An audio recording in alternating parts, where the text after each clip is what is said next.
Bauchi State Governor Bala Mohammed has approved the disbursement of 945.2 million naira for the 2024-2025 scholarship program for indigenes of the state, with 800 million naira already released to beneficiaries across tertiary institutions in Nigeria.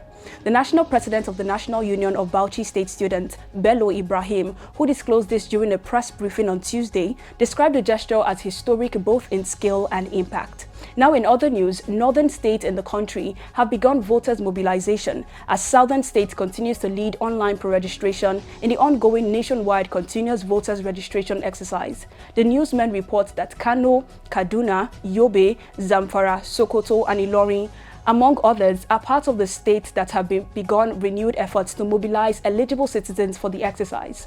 The Trade Union Congress has threatened to call a nationwide strike within 2 weeks if the federal government fails to scrap the proposed 5% tax on petroleum products. Also, the organized private sector has rejected the move by the government to introduce a 5% surcharge on fuel, stressing that it would worsen inflation nationwide if implemented.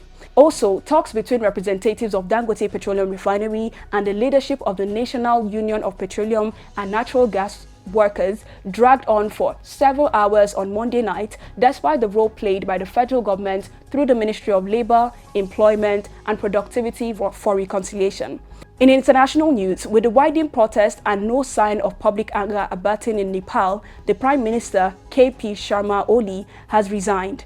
He took over in July 2024, his fourth time in office, with the backing of the Nepali Congress Party. The headquarters of the Nepali Congress and the houses of its leaders have been vandalized as protesters defied an indefinite curfew in Kathmandu and beyond. Many Nepalese are still in shock over how 19 people were killed in the protest against corruption and a social media ban on Monday.